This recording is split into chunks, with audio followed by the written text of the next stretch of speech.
Perkembangan terkini kita akan langsung tanyakan pada jurnalis Kompas TV Putu Trisnanda yang saat ini sudah ada di TKP di Jagakarsa, Jakarta Selatan. Putu, sudah ada 5 orang saksi yang diperiksa polisi, jadi apakah sudah diketahui motif pembunuhan terhadap 4 anak ini? Selamat siang, Paskalis dan juga saudara. Sampai dengan saat ini memang motif atau penyebab asal muasal dari peristiwa yang terjadi di Jagakarsa, Jakarta Selatan ini memang belum diketahui secara pasti dan juga belum dirilis secara resmi oleh pihak penyidik, baik itu dari Polsek Jagakarsa ataupun juga dari Polres Jakarta Selatan. Karena sampai dengan saat ini yang terbaru adalah proses penyelidikan ini sudah naik ke taraf penyidikan, artinya ada dugaan tindak pidana meskipun sampai dengan saat ini belum ditetapkan tersangka, tetapi sudah ada terduga pelaku. Saat ini, Paskalis dan juga saudara, saya akan menunjukkan kepada Anda bagaimana situasi dari tempat kejadian perkara ataupun juga kontrakan berukuran 10 kali 10 yang ditinggali dan menjadi tempat kejadian perkara pasca Pak Panca atau Panca, terduga pelaku dan keluarga ini ada yang dirawat di rumah sakit dan 4 orang anak yang meninggal dunia. Anda bisa saksikan, Paskalis dan juga saudara, bagaimana kemudian garis polisi ini masih terpampang, masih dipasang dengan tujuan agar barang-barang bukti yang berada di dalam TKP ini tidak diusik oleh siapapun, tidak dipindah-pindahkan, bahkan kemudian kami lihat mainan-mainan, kemudian juga ada beberapa barang, bahkan jemuran, ini masih tersimpan rapi di tempat semula. Anda bisa saksikan bagaimana kemudian barang-barang milik keluarga ini juga masih ditaruh di tempat yang sama. Dan saudara, kalau kita tarik sedikit ke belakang, Paskalis dan juga saudara, awal mulanya penemuan dari 4 jenazah yang ada di dalam rumah ini bermula dari aroma tidak sedap, aroma menyengat yang tercium dari ventilasi yang ada di bagian atas. Jadi kalau tadi saya sempat berbincang dengan warga yang ada di area sini, memang ini merupakan ventilasi yang langsung terhubung dengan area kamar mandi, sehingga pada hari Rabu tepatnya ada aroma yang sangat menyengat tercium, kemudian juga ada mohon maaf lalat-lalat yang keluar dari ventilasi ini yang mengakibatkan warga ataupun juga tetangga ini melapor kepada Babinsa dan juga pihak kepolisian. Kalau Anda lihat saudara, yang Anda saksikan sekarang, ini jarak dari TKP atau rumah yang ditinggali oleh keluarga Panca dengan warga yang kemudian melapor, ini jaraknya tidak jauh, hanya sekitar 4 sampai dengan 5 meter saja. Dan saudara, saya akan mengajak Anda berbincang dengan Ibu Titin yang merupakan adik dari pemilik kontrakan yang juga merupakan orang pertama yang melaporkan peristiwa ini. Selamat siang, Ibu. Siang, Dek. Oke. Ibu, bisa Anda ceritakan bagaimana, ini kan rumahnya dekat sekali ya, Bu ya. Sebelum kita bahas bagaimana peristiwa pada hari itu, bagaimana Ibu mengenal Pak Panca dan juga keluarganya? Kalau istrinya kan tertutup, Pak Pancanya aja yang suka keluar, itu aja emang istrinya tertutup, Neng. Kalau anaknya main ke sini, udah itu aja.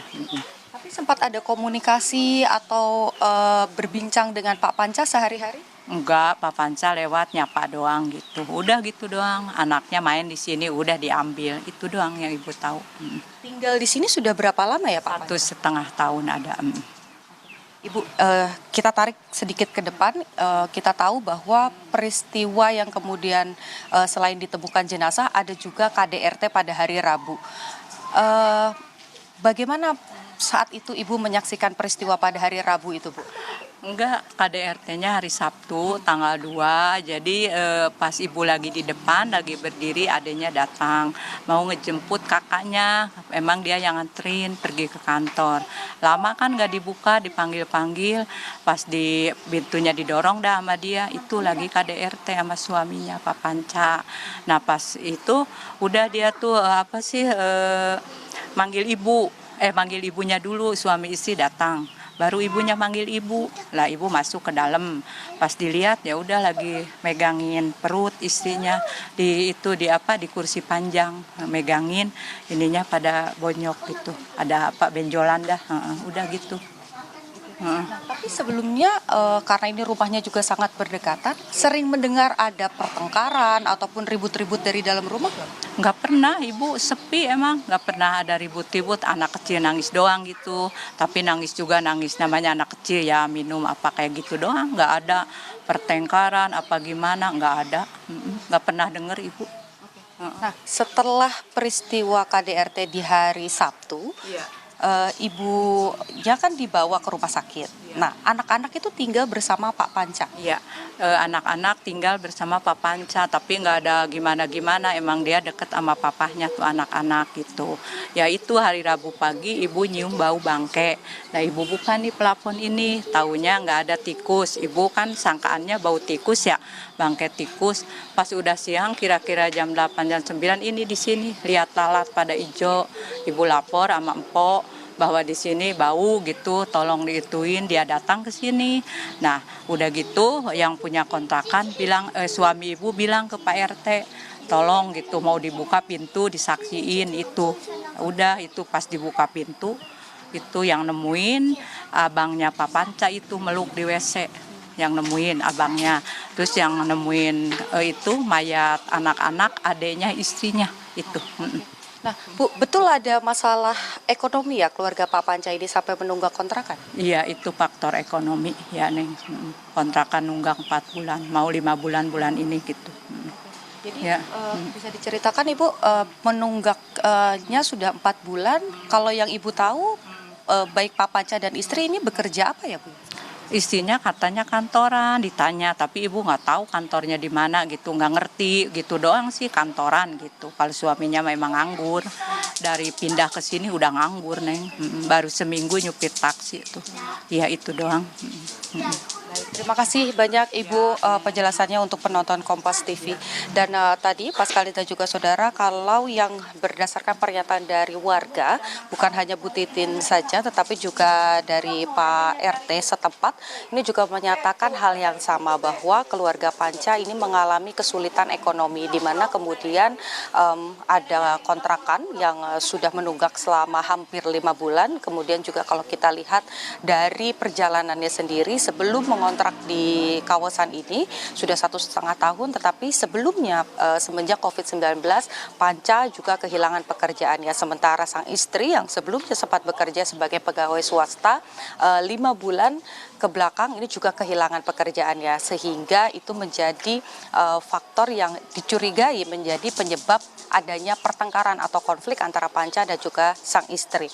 Tetapi lagi-lagi Paskalis dan juga saudara, ini semua masih dugaan karena proses penyidikan masih berlangsung, di mana meskipun ada 5 orang saksi yang kemudian dimintai keterangan baik dari pihak keluarga, kemudian juga ada dari warga setempat yang dimintai keterangan oleh penyidik dari Polsek Jagakarsa dan Polres Jakarta Selatan, masih ada 2 keterangan kunci yang dinanti, yakni pertama tentu saja dari sang istri berinisial D dan juga dari Panca sendiri yang sampai dengan saat ini masih menjalani proses perawatan, di mana ada luka tusuk dan juga sayat baik itu di pergelangan tangan, kaki dan juga di area perut, sehingga belum bisa dimintai keterangan. Kemudian juga hasil dari laboratorium dari forensik Mabes Polri ini juga masih dinanti.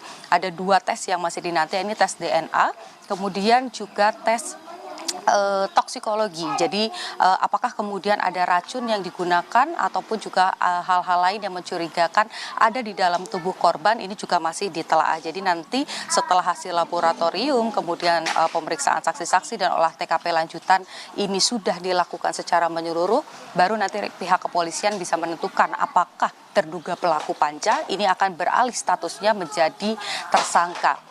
Paskali, satu hal lagi yang perlu Anda ketahui dalam kasus ini sendiri, ada 2 laporan. Yang pertama terkait dengan adanya dugaan pembunuhan, yakni yang mengakibatkan 4 orang anak meninggal dunia, dan satu lagi terkait dengan KDRT. Kalau di kasus yang 4 orang anak korbannya ini sudah naik ke tahap penyidikan, tetapi di kasus KDRT ini masih dalam tahap penyelidikan karena lagi-lagi pernyataan dari korban yakni D belum bisa kantongi oleh penyidik. Jadi prosesnya masih terus berjalan. Kita nantikan apakah nanti ada hal baru yang ditemukan, apakah hasil dari laboratorium forensik ini juga bisa menambah terang benderang apa yang terjadi di Jagakarsa, Jakarta Selatan. Paskalis. Putu Trisnanda, terima kasih laporan Anda langsung dari TKP di Jagakarsa, Jakarta Selatan.